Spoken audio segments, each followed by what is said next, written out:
मेरे प्यारे भक्तगणों को मेरी राधे राधे। ओम श्री गणेशाय नमः। ओम श्री आशुतोषाय नमः। आज हम षष्ठम स्कंद का अध्याय 11 वृतासुर की वीर गति और भगवत प्राप्ति का वर्णन करने जा रहे हैं। वृतासुर ने देखा कि समय की अनुकूलता के कारण देवता लोग असुरों की सेना को खदेड़ रहे हैं और असुर लोग ऐसे भाग रहे हैं जैसे वे बिना नायक के हैं। वह क्रोध से तिल मिलाकर बलपूर्वक देव सेना को रोककर ललकारते हुए कहने लगा, शूद्र देवताओं, रणभूमि में पीठ दिखाने वाले कायर असुरों पर पीछे से प्रहार करने से क्या लाभ? यदि तुम लोग अपने को बलवान मानते हो तो मेरे सामने आओ और युद्ध करो। इतना कहकर उसने भयानक गर्जना की। देवता लोग मूर्छित होकर गिर पड़े। अब देवराज इंद्र क्रोधित हो उनके साथ युद्ध करने लगे। वृतासुर रणभूमि में अपने शरीर को छोड़ना चाहता था, अतः उसने इंद्र को ललकारते हुए कहा, देवराज, भगवान संकर्षण के आज्ञानुसार मैं अपने मन को उनके चरणों में लीन कर दूंगा। तेरे व्रज का मुझे नहीं, मेरे विषय भोग रूप फंदे को काट डालेगा और मैं शरीर त्याग कर मुनिजन उचित गति प्राप्त करूंगा। जो पुरुष भगवान से अनन्य प्रेम करते हैं उनके अपने हैं। उन्हें वे स्वर्ग, पृथ्वी या रसातल की संपत्तियां नहीं देते, क्योंकि उनसे परमानंद की उपलब्धि तो होती ही नहीं, अपितु द्वेष, उद्वेग, अभिमान, मानसिक पीड़ा, कलह, दुख और परिश्रम ही हाथ लगते हैं। वे हमारे स्वामी अपने भक्त के अर्थ, धर्म एवं काम संबंधी प्रयास को व्यर्थ कर दिया करते हैं, क्योंकि इसी से भगवान की कृपा का अनुमान होता है। उनका ऐसा कृपा प्रसाद अकिंचन भक्तों के लिए अनुभव गम्य है, दूसरों के लिए तो अत्यंत दुर्लभ ही है। इंद्र, तेरा यह व्रज श्री हरि के तेज और दधीचि ऋषि की तपस्या से शक्तिमान हो रहा है। विष्णु भगवान ने मुझे मारने के लिए तुझे आज्ञा भी दी है, अतः तू इसी व्रत से मुझे मार डाल, क्योंकि जिस पक्ष में श्री हरि हैं उधर ही विजय, लक्ष्मी और सारे गुण निवास करते हैं। यह भगवत गीता के अंतिम श्लोक में भी कहा गया है कि जिधर भगवान का पक्ष होता है उधर ही विजय भी होती है, वहीं लक्ष्मी होती है और वहीं सारे गुण निवास करते हैं। अब वह भगवान का प्रत्यक्ष अनुभव करते हुए प्रार्थना करने लगा, प्रभु, आप मुझ पर ऐसी कृपा कीजिए कि आपके चरण कमलों के आश्रित सेवकों की सेवा करने का अवसर मुझे अगले जन्म में भी प्राप्त हो। मेरी संपूर्ण इंद्रियां और शरीर आपकी सेवा में संलग्न रहे। हे कृपा निधान, मैं आपको छोड़कर स्वर्ग, ब्रह्मलोक, भूमंडल का साम्राज्य, रसातल का एक छत्र राज्य, योग की सिद्धियां, यहाँ तक कि मोक्ष भी नहीं चाहता। जैसे पक्षियों के बच्चे अपनी माँ की बाट जोहते हैं और भूखे बछड़े अपनी माँ का दूध पीने के लिए आतुर रहते हैं, जैसे वियोगिनी पत्नी अपने प्रवासी पति से मिलने के लिए उत्कंठित रहती है, वैसे ही हे प्रभु, मेरा मन आपके दर्शन के लिए छटपटा रहा है। मैं मुक्ति नहीं चाहता, किंतु जहाँ जहाँ मैं जाऊं, जिस जिस योनि में जन्मूं, वहाँ वहाँ भगवान के प्यारे भक्तजनों से मेरी प्रेम मैत्री बनी रहे। मैं केवल यही चाहता हूँ। जो लोग आपकी माया से देह गेह और स्त्री पुत्र आदि में आसक्त हो रहे हैं, उनके साथ मेरा कभी किसी प्रकार का भी संबंध ना हो। इस तरह श्रीमद् भागवत महापुराण सप्ताह कथा एक सदग्रंथ षष्ठम स्कंद का एकादश अध्याय समाप्त हुआ। ओम नमो भगवते वासुदेवाय नमः। अध्याय 12 वृतासुर का वध। श्री सुखदेव जी कहते हैं, परीक्षित, वृतासुर इंद्र पर विजय प्राप्त कर स्वर्ग प्राप्त की अपेक्षा मरकर भगवान को प्राप्त करना श्रेष्ठ समझता था। अतः जैसे प्रलयकालीन जल में कैटभासुर वानव भगवान विष्णु पर चोट करने के लिए दौड़ा था, वैसे ही वह भी त्रिशूल उठाकर इंद्र पर टूट पड़ा। इंद्र ने उस त्रिशूल के साथ ही वृतासुर की विशाल भुजा अपने 100 गांठों वाले वृत्त से काट डाली। एक बाह कट जाने पर क्रोधित वृतासुर इंद्र की ठोड़ी में और गजराज ऐरावत पर परिघ से ऐसा प्रहार किया कि उसके हाथ से वह वज्र गिर गया। वृतासुर ने कहा, देवराज इंद्र, जिसे इस बात का पता नहीं कि भगवान ही सबका नियंत्रण करते हैं, वही इस परतंत्र जीव को स्वतंत्र करता भोक्ता मान बैठता है, जबकि स्वयं भगवान ही प्राणियों के द्वारा प्राणियों की रचना और उन्हीं के द्वारा उनका संहार करते हैं।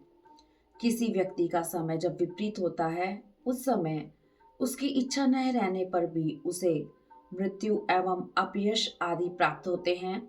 उसी प्रकार जब उसका समय अनुकूल रहता है, तब उसकी इच्छा न रहने पर भी उसे आयु, लक्ष्मी, यश और ऐश्वर्य की प्राप्ति हो जाती है। सत्व, रज और तम ये तीनों गुण प्रकृति के हैं, आत्मा के नहीं। अतः जो पुरुष आत्मा को उसका साक्षी मात्र जानता है, वह उसके गुण दोष से अलग ही रहता है। यश, अपयश, जय, पराजय, सुख, दुख, जीवन, मरण, इनमें से किसी एक की इच्छा अनिच्छा न रखकर सभी परिस्थितियों में संभाव से रहना चाहिए। हर्ष शोक के वशीभूत नहीं होना चाहिए। मुझे भी तो देखो, तुमने मेरा हाथ और शस्त्र काटकर एक प्रकार से मुझे परास्त कर दिया है, फिर भी मैं तुम्हारे प्राण लेने के लिए यथाशक्ति प्रयास कर रहा हूँ। युद्ध में प्राणों की बाजी लगती है, इसमें पहले से यह बात मालूम नहीं होती कि किसकी हार होगी और किसकी जीत। वृतासुर के ये सत्य और निष्कपट वचन सुनकर इंद्र ने उसका आदर किया और अपना वज्र उठा लिया और बोले, सचमुच तुम सिद्ध पुरुष हो। तभी तो तुम्हारा धैर्य, निश्चय और भगवत भाव इतना विलक्षण है। इस प्रकार इंद्र और वृतासुर एक दूसरे के साथ बातचीत करते हुए आपस में युद्ध करने लगे। वृतासुर ने बाएं हाथ से भयानक परिघ उठाकर इंद्र पर प्रहार किया, किंतु इंद्र ने परिघ के साथ उसकी लंबी भुजा को अपने वृत्त से एक साथ ही काट गिराया। पैरों से चलने फिरने वाले पर्वतराज के समान अति दीर्घकाय वृतासुर इंद्र के पास आया और उन्हें तथा उनके वाहन ऐरावत हाथी के सहित निगल गया। संपूर्ण देवता हाय हाय करने लगे और विलाप करने लगे।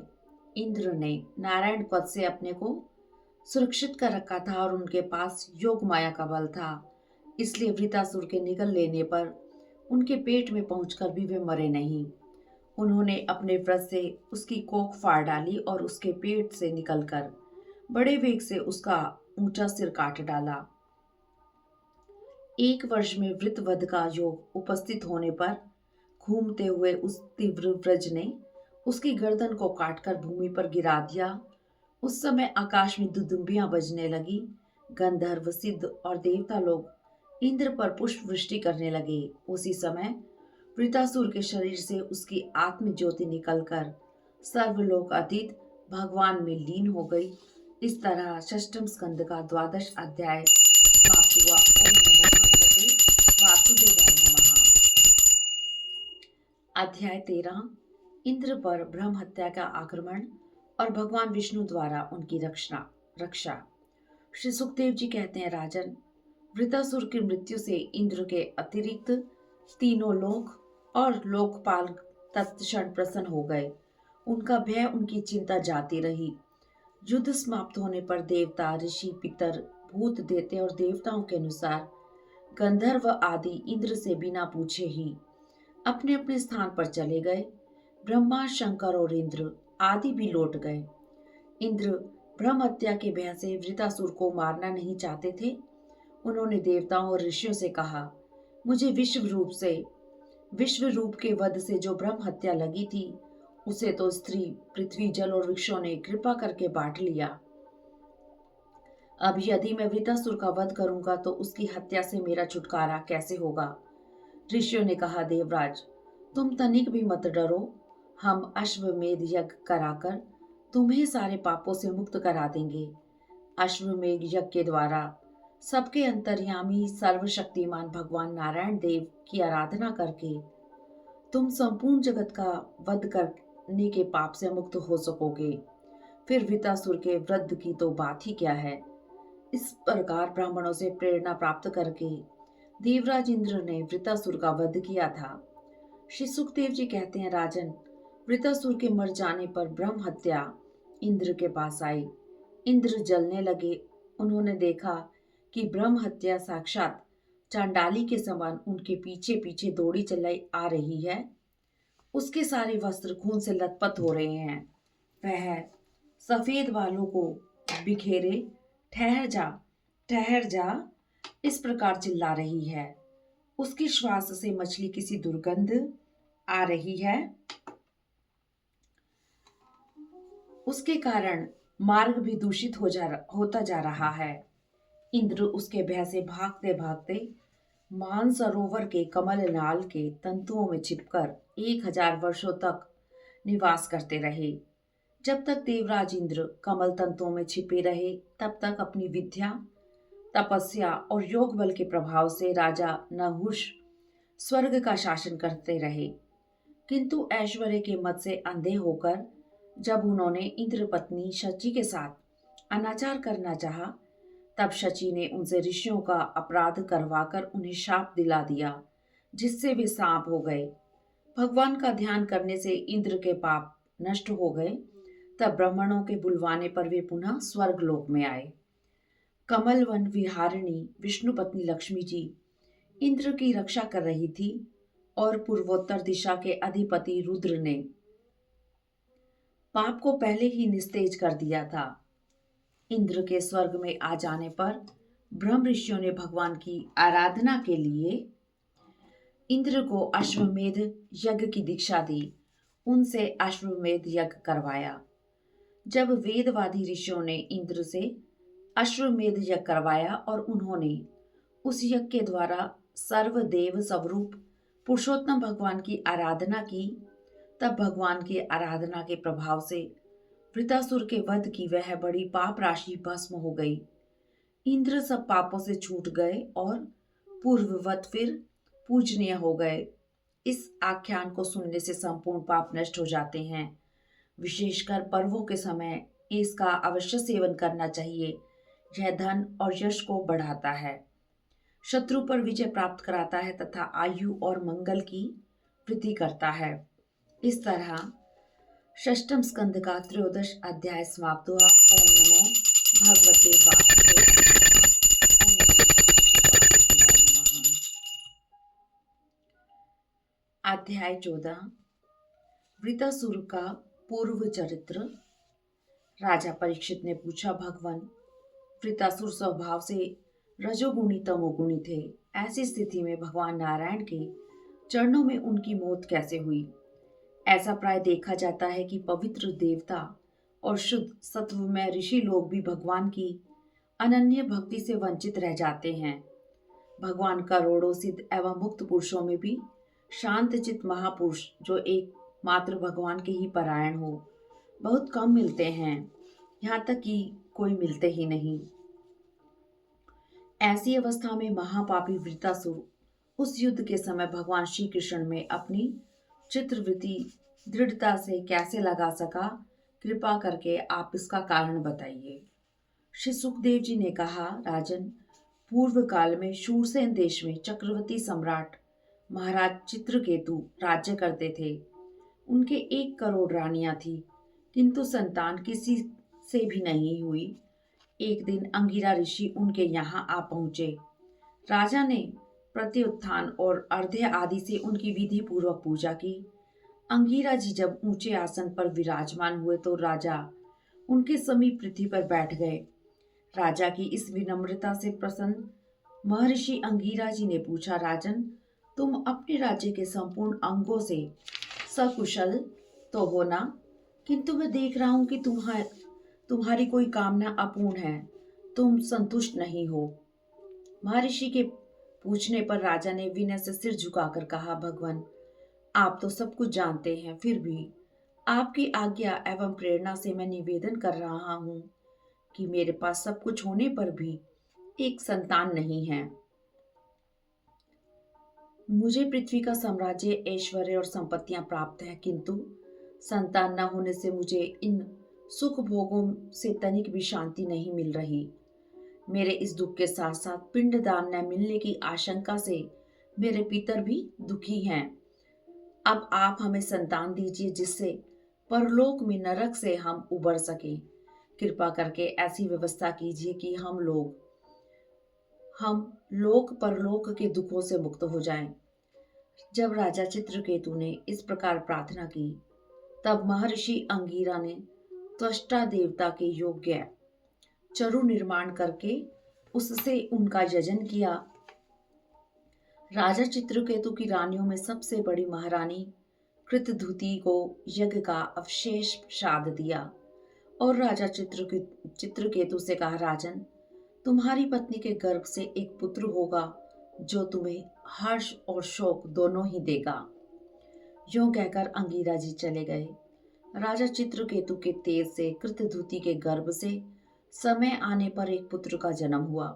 सारी प्रजा के साथ राजा चित्रकेतु को बड़ा आनंद प्राप्त हुआ। उन्होंने ब्राह्मणों से पुत्र का जात कर्म संस्कार कराया, बहुत दान दिया। उनके दान से ब्राह्मण ही नहीं अपितु सारी प्रजा संतुष्ट हो गई। राजा ने मुंह मांगा दान दिया। बड़ी कठिनाई से प्राप्त हुए उस पुत्र में राजर्षि चित्रकेतु का स्नेह बंधन दिनों दिन दृढ़ होने लगा और उनका प्रेम जितना बच्चे की मां कृतधुति में था उतना दूसरी रानियों में नहीं रहा। इस प्रकार वे रानियां एक तो संतान न होने के कारण दुखी थी, दूसरे राजा चित्रकेतु ने उनकी उपेक्षा कर दी थी। अतः वे डाह से अपने को धिक्कारने और मन ही मन उस बालक से जलने लगी। द्वेष के कारण रानियों की बुद्धि मारी गई। उन्हें अपने पति चित्रकेतु का पुत्र स्नेह सहज न हुआ। उन्होंने चिढ़कर नन्हे से राजकुमार को विष दे दिया। महारानी कृतधुति ने यह देखकर कि बच्चा बहुत देर से सो रहा है, धाय से कहा, मेरे लाल को ले आ। धाय ने सोते बालक के पास जाकर देखा कि उसके नेत्रों की पुतलियां उलट गई हैं। यह देखते ही हाय रे मैं मारी गई, इस प्रकार कहकर वह धरती पर गिर पड़ी। वह अपनी छाती पीट पीट कर आर्त स्वर में जोर जोर से रोने लगी। उसका रोना सुनकर महारानी कृतधुति तोड़कर पुत्र के शयन गृह में पहुंची और देखा कि मेरा पुत्र मर चुका है। वह मूर्छित होकर पृथ्वी पर गिर पड़ी। कुछ देर के बाद चेतना आने पर वह रुदन करने लगी। उसका रुदन सुनकर रनिवास के सभी स्त्री पुरुष वहां दौड़ आए और दुखी हो सभी रोने लगे। वे रानियां भी जो हत्यारन थी झूठ मूठ रोने का ढंग करने लगी। जब राजा को पता लगा कि उनकी आंखों के सामने अंधेरा छा गया, वे धीरे धीरे मंत्रियों और ब्राह्मणों के साथ गिरते पड़ते मृत बालक के पास पहुंचे और मूर्छित होकर उसके पैरों में गिर पड़े।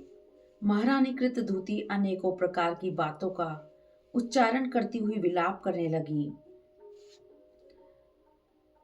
अरे विधाता, तूने ये क्या किया? आश्चर्य है कि बूढ़े बूढ़े जीवित रहें और बालक मृत्यु को प्राप्त हो जाएं। ऐसे विपरीत स्वभाव वाले विधाता, तू प्राणियों का घोर शत्रु है। फिर अपने मृत पुत्र की ओर देखकर कहने लगी, बेटा, मैं तुम्हारे बिना अनाथ हो गई हूँ।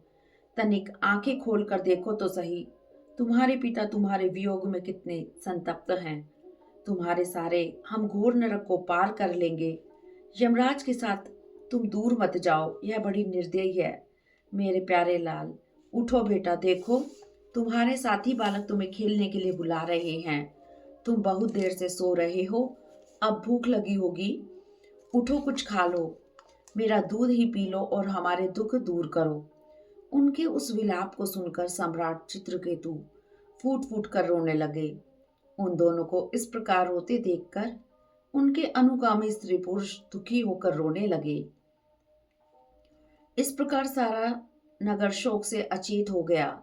महर्षि अंगिरा और देवऋषि नारद ने देखा कि राजा चित्रकेतु पुत्र शोक के कारण चेतनाहीन हो रहे हैं और उन्हें समझाने वाला कोई नहीं है। तब वे दोनों वहां आए। इस तरह षष्ठम स्कंद का चतुर्दश अध्याय समाप्त हुआ। ओम नमो भगवते वासुदेवाय नमः। ओम नमो भगवते वासुदेवाय नमः। अध्याय 15। चित्रकेतु को अंगिरा और नारद जी का उपदेश। श्री सुखदेव जी कहते हैं, राजन, राजा चित्रकेतु शोकग्रस्त मुर्दे के समान अपने मृत पुत्र के पास ही पड़े हुए थे। अब महर्षि अंगिरा और देवऋषि नारद उन्हें सुंदर सुंदर उक्तियों से समझाने लगे। राजेंद्र, जिसके लिए तुम इतना शोक कर रहे हो, वह बालक इस जन्म और पहले के जन्मों में तुम्हारा कौन था, उसके तुम कौन थे, और अगले जन्म में भी उसके साथ तुम्हारा क्या संबंध रहेगा। हम, तुम और हम लोगों के साथ इस जगत में जितने भी चराचर प्राणी वर्तमान हैं, वे सब अपने जन्म के पहले नहीं थे और मृत्यु के पश्चात भी नहीं होंगे। इससे सिद्ध होता है कि इस समय भी उनका अस्तित्व नहीं है, क्योंकि सत्य वस्तु तो सब समय एक सी रहती है। त्रिकाल बाधित सत्य तो एकमात्र परमात्मा ही है। अतः शोक करना किसी भी प्रकार से उचित नहीं है। जब महर्षि अंगिरा और देव ऋषि नारद ने इस प्रकार राजा चित्रकेतु को समझाया बुझाया, तब उन्होंने कुछ धीरज धारण करके उनसे कहा, आप दोनों परम ज्ञानी एवं महानतम जान पड़ते हैं। कृपया करके बताइए, आप कौन हैं। मैं विषय भोगों में फंसा हुआ मूढ़ बुद्धि गाम्य पशु हूँ और अज्ञान के घोर अंधकार में डूब रहा हूँ। आप लोग मुझे ज्ञान की ज्योति से प्रकाश में लाइए। महर्षि अंगिरा ने कहा, राजन, मैं अंगिरा हूँ। मैंने ही तुम्हें पुत्र दिया था। ये तुम्हारे सामने जो खड़े हैं स्वयं देव ऋषि नारद जी हैं। तुम भगवान के भक्त हो, शोक करने योग्य नहीं हो। यही सोचकर तुम पर अनुग्रह करने के लिए हम दोनों आए हैं। सत्य तो यह है कि जो भगवान और ब्राह्मणों का भक्त है, उसे किसी अवस्था में शोक नहीं करना चाहिए। तुम्हारे हृदय में पुत्र की उत्कट लालसा देखकर मैंने तुम्हें पुत्र दिया, ज्ञान नहीं। अब तुम स्वयं अनुभव कर रहे हो कि पुत्रवानों को कितना दुख होता है। यही बात स्त्री, ऐश्वर्य, राज्य वैभव और सगे संबंधी आदि के लिए भी है, क्योंकि ये सब अनित्य हैं। ये सभी शोक, मोह, भय और दुख के कारण हैं, सर्वदा कल्पित और मिथ्या हैं। ये न होने पर भी दिखाई पड़ रहे हैं। जो लोग कर्म वासनाओं के कारण विषयों का चिंतन करते रहते हैं, उन्हीं के मन में अनेक प्रकार के कर्मों का सृजन होता है। प्राणी का यह शरीर पंचभूत, ज्ञान इंद्रियां और कर्म इंद्रियों का संघात है। यही जीव को विविध प्रकार के कलेश और संताप देने वाला है। अतः तुम अपने मन को शांत एवं स्वस्थ करो। इन अनित्यों में नित्यत्व की बुद्धि छोड़कर परम शांति स्वरूप परमात्मा में स्थित हो जाओ। श्री नारद जी ने कहा, राजन, तुम एकाग्र चित्त से मुझसे यह मंत्र उपनिषद ग्रहण करो।